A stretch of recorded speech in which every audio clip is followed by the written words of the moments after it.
یہ پھسلتے ہوئے آنسو جو میرے آقا اور مولا مظلوم حسین کے مصائب میں آئے، مولا رضا فرماتے ہیں میں رضا ضمانت دیتا ہوں اس کے سارے گناہ معاف ہو جائیں۔ عزادارو اپنے گناہ بخشوانے کے دن آ گئے۔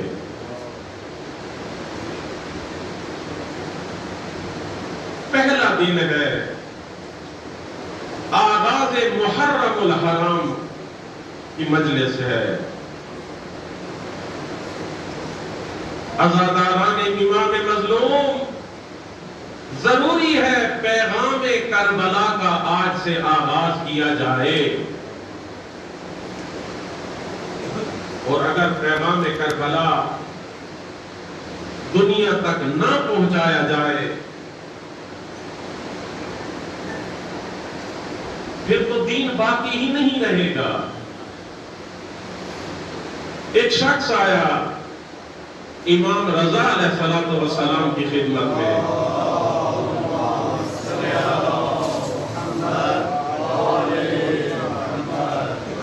کہتے ہیں آقا آپ چاند دیکھ کے اتنا محرم کو گریہ کیوں کرتے ہیں؟ نگاہ حسین یہ خصوصی روایت سماعت فرمائیں، مگر شہادت آپ کی معراج نہیں ہے، آپ اس قدر کیوں گریہ کرتے ہیں؟ محرم کے لیے اس قدر کیوں اہتمام کرتے ہیں؟ میرے آقا اور مولا فرماتے ہیں انسیتم کما نسیتم الغدیر، اگر ہم محرم کا اہتمام نہ کریں تو تم محرم کو بھی ویسے ہی بھلا دو گے جیسے تم غدیر کو بھلا چکے ہو۔ اللہ اکبر، اللہ اکبر۔ غدیر کو زندہ کرنا ہے، ضروری ہے۔ یعنی امام رضا علیہ السلام نے دونوں کو ایک ردیف میں شمار کیا ہے کہ جیسے کربلا دین کی بقا کی ضمانت ہے، ویسے ہی غدیر دین کی بقا کی ضمانت ہے۔ خدا کی قسم ایک جملہ غدیر کے حوالے سے، ایک جملہ، غدیر کو اختلافات کا شکار بنا دیا گیا۔ کیا کہتے ہیں؟ جی ولایت کا اعلان ہوا غدیر میں، لیکن اس ولایت کا معنی کیا ہے؟ کسی نے کہا 70 معنی ہے ولایت کے، توجہ چاہتا ہوں وہاں۔ کسی نے کہا جناب 70 معنی ہے ولایت کے، کسی نے کہا 17 معنی ہے ولایت کے، کسی نے کہا جناب جو کم سے کم تھا اس نے کہا 3 معنی ہے ولایت کے، بعض نے کہا جناب 2 معنی ہے ولایت کے، یہ ادھر۔ لیکن اس کے مقابلے میں یہ جو اہتمام تھا غدیر میں اللہ نے کیا تھا، اس کے مقابلے میں جو بندگان خدا نے، لوگوں نے رسول اللہ کی رحلت کے بعد، رسول اللہ کی رحلت کے فوراً بعد، ابھی غسل نہیں ہوا تھا، ابھی کفن نہیں ہوا تھا، رسول اللہ کو دفن نہیں کیا گیا تھا کہ سقیفہ بنی ساعدہ میں کچھ لوگ اکٹھے ہوئے اور وہاں پہ رسول اللہ کے جانشین بنایا، اور لفظ وہاں پر بھی لفظ ہے ولی کا، توجہ چاہتا ہوں وہاں لفظ غدیر میں بھی ولی ہے، سقیفہ میں بھی ولی ہے۔ سقیفہ میں ولی کا معنی جانشین کرتے ہیں، غدیر میں ولی کا معنی دوست کرتے ہیں۔ کبھی کہتے ہیں لفظ ولی اس کے کئی معنی ہیں، یہ لفظ مشترک لفظ ہے، ایک معنی نہیں ہے۔ اگر یہاں پہ کئی معنی ہیں تو سقیفہ میں یہ کئی معنی کیوں نہیں کرتے؟ اگر سقیفہ میں ولی کا معنی جانشین نبی ہے تو جو جانشین نبی خود نبی اللہ کے حکم سے لوگوں کے سامنے ایک دو نہیں تھے، یہ کوئی چھپر یا چھپری نہیں تھی، غدیر کا میدان تھا، 1.25 لاکھ صحابیوں کا مجمع تھا، اس میں تم کہتے ہو ولایت کا معنی کچھ اور ہے، نتیجہ وہی ہو گیا۔ آج غدیر کیا ہمارے اندر، ہم جو غدیری ہیں، ہمیں افتخار ہے کہ ہم غدیری ہیں، غدیر ہماری رگ رگ میں ہے۔ جو شیعہ ہے، شیعہ ہوتا ہی غدیری ہے۔ تھوڑا سا بولے نعرہ تکبیر، نعرہ رسالت، نعرہ حیدری۔ شیعہ ہوتا ہی غدیری ہے۔ جو ولایت کو نہیں مانتا وہ تو سرے سے شیعہ ہی نہیں ہے۔ جو عقیدہ ولایت امیر المومنین نہیں رکھتا وہ سرے سے شیعہ ہی نہیں ہے۔ شیعہ کسے کہتے ہیں؟ جو علی ولی اللہ کا عقیدہ رکھتا ہو۔ لیکن دیکھیں ہمارے اندر کیا آج غدیر زندہ ہے؟ غدیر کب زندہ ہوگی اپنے صحیح معنوں میں؟ جب نرجس کے لال کا ظہور ہوگا۔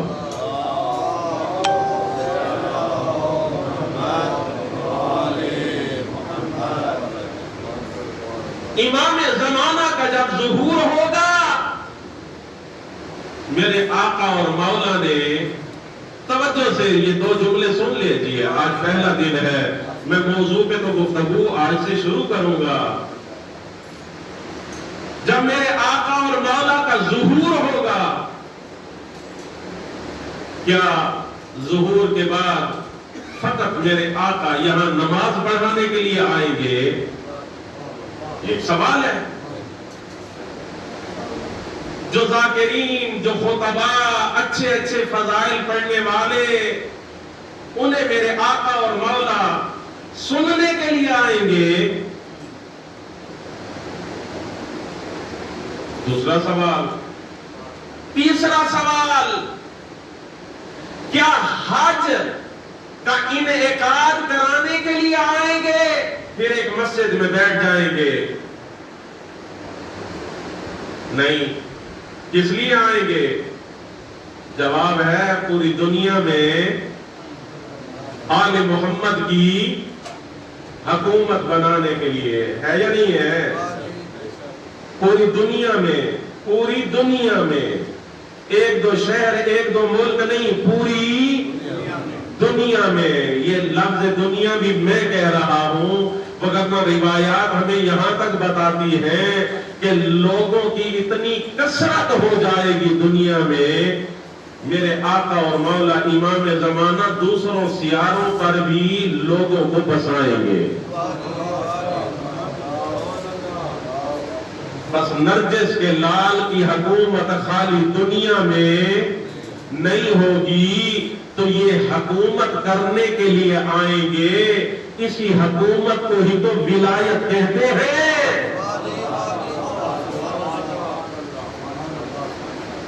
سقیفہ سے تو حکومت لیتے ہو ولایت سے، غدیر سے حکومت کیوں نہیں لیتے؟ توجہ ہے یا نہیں ہے؟ عزیزان محترم، بس ضروری ہے ولایت کو سمجھنا۔ ولایت ہے کیا؟ ولایت امیر المومنین سے مراد کیا ہے؟ یہ ہمارے عشرے کا اس سال کا موضوع ہے۔ ہم نے آج سے پورا عشرہ اسی ولایت امیر المومنین کو بیان کرنے کے لیے رکھا ہے، تاکہ مومنین کو پتہ چل سکے ولایت ہے کیا۔ اس کی اہمیت کیا ہے؟ ولایت کی اہمیت کیا ہے؟ قرآن سے پوچھتے ہیں، اے اللہ کی کتاب، ولایت کی اہمیت کیا ہے؟ قرآن نے جواب دیا، یا ایھا الرسول بلغ ما انزل الیک من ربک فإن لم تفعل فما بلغت رسالتہ۔ اگر یہ نہ پہنچایا تو تو نے رسالت کا کوئی کام نہیں کیا۔ اللہ اکبر، اللہ اکبر۔ 1-2 سال کی محنت تو نہیں ہے رسول اللہ کی، 23 سال کی محنت ہے، 23 سال، 13 سال مکی زندگی، 10 سال مدنی زندگی رسول اللہ کی۔ وقت آخر ہے، 10 ہجری ہے، توجہ ہے یا نہیں ہے؟ 10 ہجری ہے۔ رسول اللہ خود فرما رہے ہیں کہ مجھے بلاوا آنے والا ہے، میں جا رہا ہوں۔ اس وقت اللہ کہہ رہا ہے فَإِن لَمْ تَفْعَلْ فَمَا بَلَّغْتَ رِسَالَتَهُ۔ اگر تو نے یہ نہ کیا تو گویا کہ رسالت کا کوئی کام کیا ہی نہیں۔ جنہیں اپنی نمازوں پہ فخر ہے، اگر ولایت ہے تو نماز ہے، اگر ولایت کا عقیدہ نہیں ہے تو نماز نہیں۔ آپ کہیں گے کس دلیل سے کہہ رہے ہیں؟ جب رسول اللہ کی رسالت نہیں بچتی تو کیا آپ کی نمازیں بچیں گی؟ جب رسول اللہ کی رسالت نہیں بچتی تو کیا روزے بچیں گے؟ جب رسول اللہ کی رسالت نہیں بچتی تو کیا حج بچیں گے؟ جب رسول اللہ کی رسالت باقی نہیں بچتی تو دین کا کیا بچے گا؟ بس ضروری ہے، کس قدر اہمیت ہے۔ فَإِن لَمْ تَفْعَلْ، اگر تو نے یہ کام نہ کیا، فَمَا بَلَّغْتَ رِسَالَتَهُ، تو تم نے رسالت کا کوئی کام بھی انجام نہیں۔ سرے سے رسالت کی نفی ہو رہی ہے۔ وَاللَّهُ يَعْصِمُكَ مِنَ النَّاسِ، لیکن خدا گارنٹی دیتا ہے لوگوں کے شر سے آپ کو محفوظ رکھے گا۔ خدا نے گارنٹی دی ہے کہ آپ کو لوگوں کے شر سے محفوظ رکھے گا۔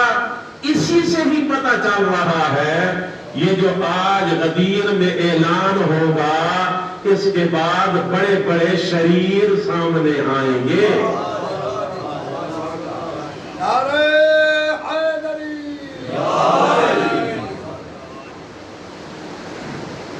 شرارتیں ہوگی، لیکن عزیزان محترم، شرارتیں کئی قسموں کی ہوتی ہیں۔ میں نے اپنے گفتگو میں عرض کیا تھا اور یہ بہت توجہ طلب نکتہ ہے۔ جب یہ اعلان غدیر ہوا کہ میں غدیر کو تفصیل سے ڈیٹیل سے آپ کی خدمت میں بیان کروں گا، پڑھوں گا، چونکہ ہماری ساری تقریر غدیر کے بعد سے شروع ہونی ہے نا۔ اگر غدیر کا پتہ نہ چل سکے تو پھر تو فائدہ نہیں ہے، پھر تو ولایت کا صحیح معنی اور مفہوم سامنے نہیں آئے گا۔ غدیر کو تو ہم ڈیٹیل سے پڑھیں گے، لیکن عزیزان محترم، جب اعلان ولایت امیر المومنین ہو گیا تو امام فخر الدین رازی نے اپنی تفسیر کبیر میں، جہاں ولایت کے، توجہ چاہتا ہوں، جہاں ولایت کے 70 معنی بیان کیے ہیں،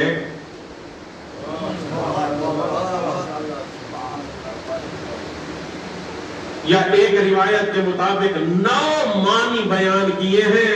کہتے ہیں 10واں معنی ولایت کا یہ ہے کہ یہ آیت فضائل امیر المؤمنین میں نازل ہوئی ہے۔ امام فخر الدین رازی کہتے ہیں یہ فضائل امیر المومنین میں نازل ہوئی ہے، اور اس آیت کا مصداق علی ابن ابی طالب کے سوا کوئی اور ہے ہی نہیں۔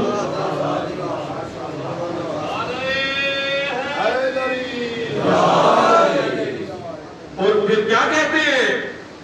امام فخر الدین رازی کہتے ہیں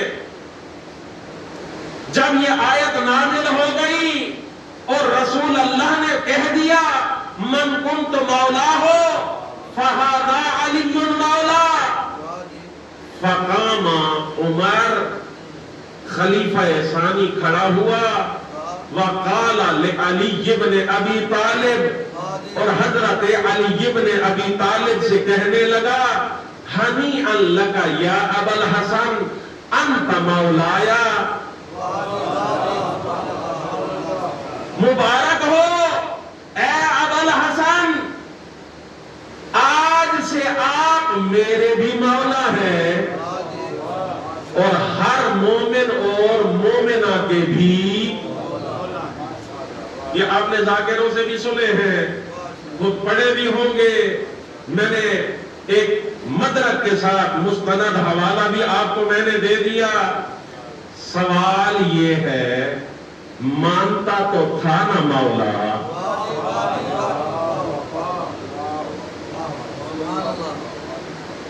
بس اس نے یہ جو ہے نا اس نے کہا نا انت مولا یا تو میرا مولا ہے، مومن خوش ہو جاتے ہیں، لیکن میرے اندر خطرے کی گھنٹی بجنا، مومن اس میں بڑی داد دیتے ہیں، لیکن میرے اندر خطرے کی گھنٹی بجنا شروع ہو جاتی ہے۔ ارے میں بھی تو اپنے آقا کو مولا مانتا ہوں، کہیں میں بھی اس ردیف میں تو نہیں ہوں۔ خطرے کی گھنٹی بجنی چاہیے یا نہیں؟ خالی مولا کہنے سے، خالی مولا کہنے سے، خالی مولا سمجھنے سے اگر کوئی آدمی بخشا جا سکتا ہے تو پھر بزرگوں کے بارے میں آپ کا کیا خیال ہے؟ اگر خالی مولا کہنے سے آپ کہتے ہیں کہ یہ ضمانت نہیں ہے کسی چیز کی، تو پھر اپنے بارے میں کیا خیال ہے؟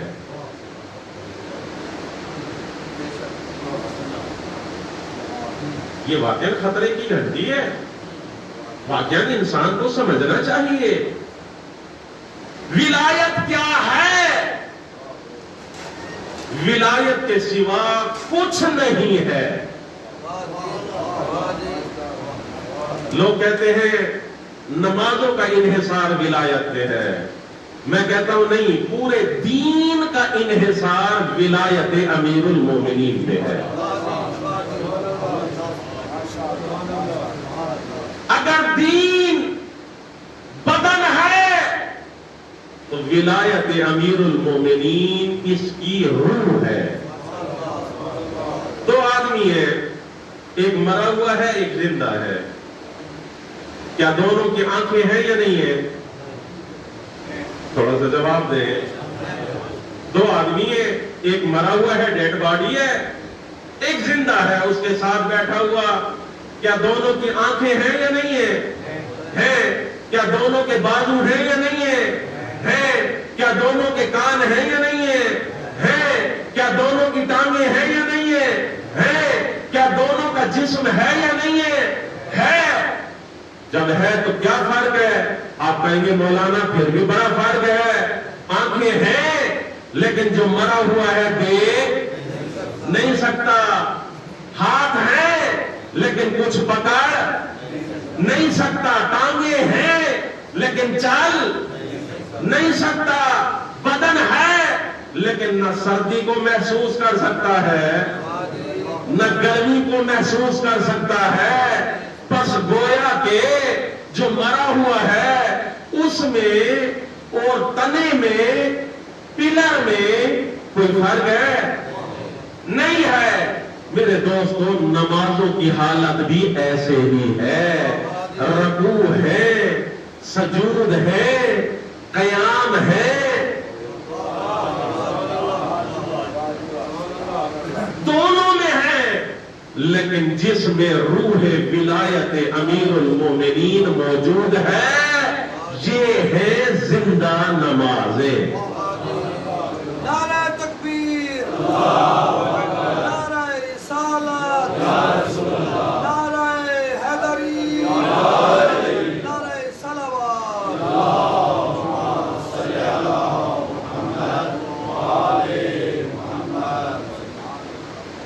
ولایت کو سمجھنے کی ضرورت ہے. عزیزان محترم، پروردگار عالم نے 5 منصب قرآن میں بیان کیے ہیں. کتنے منصب؟ 5. نمبر 1 خلافت. انی جاعل فی الارض خلیفہ. میں آپ کو بنانے والا ہوں. کہاں پہ؟ زمین میں خلیفہ. توجہ ہے یا نہیں ہے؟ عزیزان محترم، آپ کو پتہ ہے میں گفتگو جو کیا کرتا ہوں کوشش کرتا ہوں لاجیکل گفتگو ہو. جو بھی بات کروں اس کی دلیل آپ کے ہمراہ دوں. چونکہ آج کا دور ایسا ہے، آج کے جوان کو ایجوکیٹ کرنے کی ضرورت ہے. یہ محرم الحرام فرصت ہے، اس فرصت سے استفادہ کیا کیجیے. خدا کی قسم، اگر جو مظلوم کے صف ماتم پہ آ جاتا ہے نا، یہ آتا ہی وہی ہے جس کو اس کی طرف سے پرمیشن ملتی ہے آنے کی. ہر بندہ نہیں آ سکتا مظلوم کے صف ماتم میں، ہر بندہ نہیں آ سکتا. آتا وہی ہے جسے پرمیشن ہوتی ہے. تو کیا اسے ثواب لینے کے لیے آنا چاہیے؟ ایک سوال ہے. کیا ہم مجالس امام حسین علیہ السلام میں ثواب کے لیے جائیں؟ ثواب تو نام حسین کے پیچھے پیچھے ہے. اس کے لیے حتیٰ بستر سے اٹھنے کی ضرورت بھی نہیں ہے. لیٹے ہوئے جو حسین حسین کہتا ہے ثواب ملتا ہے یا نہیں ملتا؟ ملتا ہے. پر ثواب لینے کے لیے مجلس میں آنے کی ضرورت ہے؟ ثواب تو ہے، لیکن ثواب ایسا فلسفہ نہیں ہے جس کے لیے آدمی گھر بار چھوڑ کے، کاروبار چھوڑ کے، بیوی بچوں کو چھوڑ کے مجلس امام حسین میں آ جائے. ثواب دلیل نہیں ہے، لیکن میں ثواب کی نفی نہیں کر رہا. ثواب یقیناً ہے، لیکن ثواب کے لیے یہ سب کچھ نہیں ہے.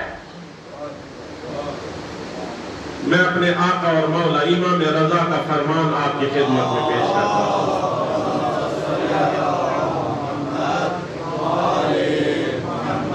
مولا فرماتے ہیں رحم اللہ عبدا احیا امرنا. دعا ہے، مولا رضا دعا دے رہے ہیں. مولا رضا فرماتے ہیں اللہ کی رحمت ہو اس انسان پہ جو ہمارے دین کو زندہ کرتا ہے. ہم مجلس امام حسین علیہ السلام میں آتے ہیں تاکہ دین اسلام کو زندہ کر سکیں. اور دین اسلام کیسے زندہ ہوتا ہے؟ تعلیم سے ہوتا ہے. بس عشرہ محرم الحرام کا ایک مقصد کیا ہے؟